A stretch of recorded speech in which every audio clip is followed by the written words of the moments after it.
Welcome back. President-elect Donald Trump won a heated and historic election less than 2 months ago.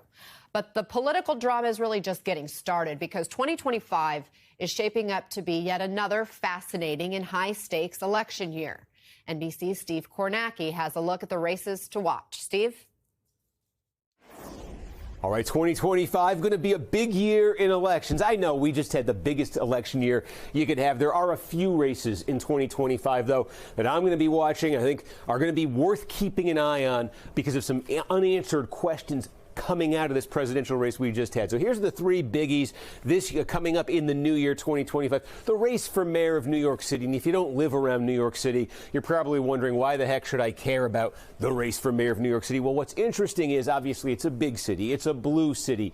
Donald Trump still lost New York City in 2024. He made some big gains within it, though, especially because, and we talk about this nationally, new support he got from non-white voters, Hispanic voters in particular. You see it in places like the Bronx. He made some pretty dramatic gains there. So the question in New York City simply is, there's this group of voters who we used to think of as just pure Democratic voters who've kind of said they're up for grabs a little bit. How are they going to handle the New York City mayor's race? I think we can learn a little bit about those voters, those new Trump voters in New York City. For that matter, in New Jersey, still a blue state. Trump lost it in 2024, but he only lost it by about 6 points. He got blown out 4 years earlier. This was one of Trump's biggest improvements, just in terms of numbers, of any state in the country. Trump also improved in Virginia, still lost it, but improved his performance pretty significantly. The big question, I think, overhanging American politics coming out of 2024 is that new support that Trump attracted, which you could see in all three of these places,